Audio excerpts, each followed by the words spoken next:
हमारे साथ राजेश जी मौजूद हैं जो आफताब ने घर किराए पर लिया था, जहां पर उसने श्रद्धा को मौत के घाट उतारा।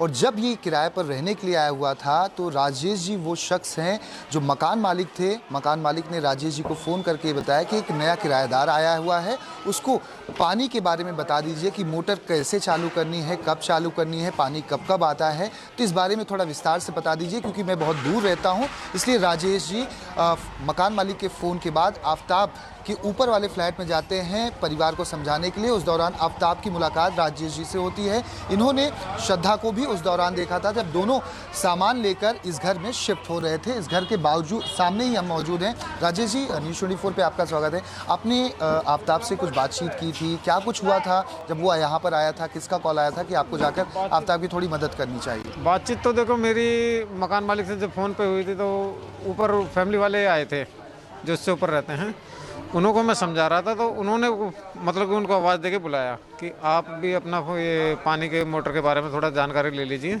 क्योंकि आपकी अलग है, मेरी अलग है, अलग अलग फ्लोर की अलग अलग मोटर लगी हुई हैं।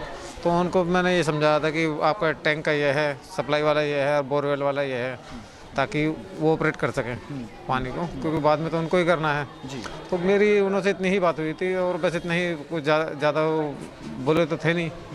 आफताब आया से मिलने के लिए उस समझा रहे थे, क्या कुछ बातचीत हुई थी या क्या कुछ समझाया था आपने उसको? बस ये समझाया था मैंने कि आपके पानी के टैंक का गेट वाल है, ये आपका सोनीवेयर का है और ये आपका बोरवेल का है, खारे पानी का जो होता है मतलब कि। तो ये उनको 2-3 बार समझाया, एक बार समझ में नहीं आया कि ये गेट वाला ये है, इससे आपका टैंक में जाएगा, इससे आपका टैंक से खींचेगा। कैसा हाव भाव था उसका, बिहेवियर कैसा था, उसका जेस्चर कैसा, बॉडी लैंग्वेज दिख रहा था आपको? ठीक ही था, ऐसा कुछ लगे नहीं कि उसके मन में कुछ ऐसा है, या ज़्यादा मेरी बात तो हुई नहीं, बस इतना ही उन्होंने हुआ। फिर उसके बाद वो ऊपर चले गए जी। बाकी जो फैमिली वाले हैं उन्होंने तो मेरे कई बार उन्होंने बुलाया भी मेरे को, तो उन्होंने नहीं बुलाया मेरे को। वो तो मकान मालिक ही मेरे को 2-3 बार समझाया, एक बार समझ में नहीं आया कि ये गेट वाला ये है, इससे आपका टैंक में जाएगा, इससे आपका टैंक से खींचेगा। कैसा हाव भाव था उसका, बिहेवियर कैसा था, उसका जेस्चर कैसा, बॉडी लैंग्वेज दिख रहा था आपको? ठीक ही था, ऐसा कुछ लगे नहीं कि उसके मन में कुछ ऐसा है, या ज़्यादा मेरी बात तो हुई नहीं, बस इतना ही उन्होंने हुआ। फिर उसके बाद वो ऊपर चले गए जी। बाकी जो फैमिली वाले हैं उन्होंने तो मेरे कई बार उन्होंने बुलाया भी मेरे को, तो उन्होंने नहीं बुलाया मेरे को। वो तो मकान मालिक ही मेरे को कॉल करते थे जब भी कुछ ज़रूरत हो वहाँ पर। हाँ, आपने श्रद्धा और आफताब को देखा था जब वो सामान लेकर आके वो सीढ़ियों पे चढ़े हैं, सीढ़ियों चढ़ के वो सीधे अंदर गए हैं। ऐसा कुछ नहीं था कि उन्होंने कोई लड़ाई झगड़ा या कुछ ऐसा। दोनों में प्रेम दिख रहा था, बातचीत दिख रही थी श्रद्धा और आफताब में उस दौरान जब सामान लेकर शिफ्ट हो। हाँ, सामान शिफ्ट करते थे, खुश थे। क्या कुछ सामान लेकर आए थे, आपने कुछ याद हो? कपड़े वगैरह ले जा रहे थे, मतलब बाकी तो और मैंने सारा सामान तो नहीं देखा, इतना ही देखा जब वो जा रहे हैं। और भी सामान होगा तो मैं इतनी देर तो रहा नहीं यहाँ, तो इतना मैंने देखा है कि दोनों जाते हुए सीढ़ियों पे से अंदर जाते हुए देखा है। उसके बाद कभी आफताब को आपने नीचे आते हुए कुछ, जैसा कि ये आया हुआ है जांच में कि जोमेटो से ऑर्डर करता था, हाँ। खाना नीचे लेने आता था? तो एक बार तो डिलीवरी वाला मेरे से ही पूछता है कि आफताब ये आप बता सकते हो कहाँ रहता है, मतलब कि ये डिलीवरी देनी है। तो मैंने कि आफताब नाम का तो यहाँ कोई नहीं, क्योंकि हम तो बचपन से रह रहे हैं। मैं सोचा कि कोई किराएदार होगा, कोई नया आया होगा, तो उसके बारे में मैं कह नहीं सकता।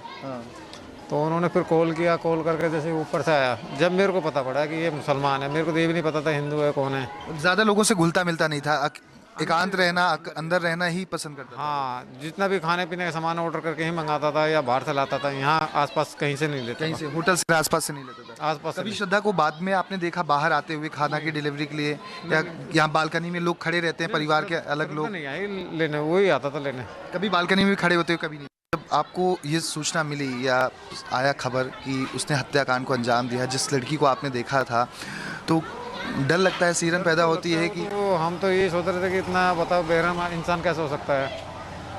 हम तो कोई चीज़ होती है तो हमें खुद वो होता है, दर्द होता है, और उसने कैसे बेरहमी से काटा होगा, इस चीज़ का तो अफसोस था। हमें ये भी अफसोस था कि पास पड़ोस से अगर तो उन्होंने मदद मांगी होती तो ज़रूर मिलती मदद। एक सवाल और, दिल्ली में 20,000 लीटर पानी फ्री है, उसके बाद बढ़ता है उसका जो भी चार्ज होता है मीटर रीडिंग के हिसाब से। ऐसे में 300 रुपये का बिल आ जाना, जैसा कि आपने पानी की मोटर चालू करने में मदद की, उसको समझाया, 300 का बिल आना यानी कि उसने बहुत पानी का इस्तेमाल किया। 30 से 35,000 लीटर पानी, खून की सफाई, घर की सफाई, सबूत को निपटाने के लिए जो 300 का बिल है।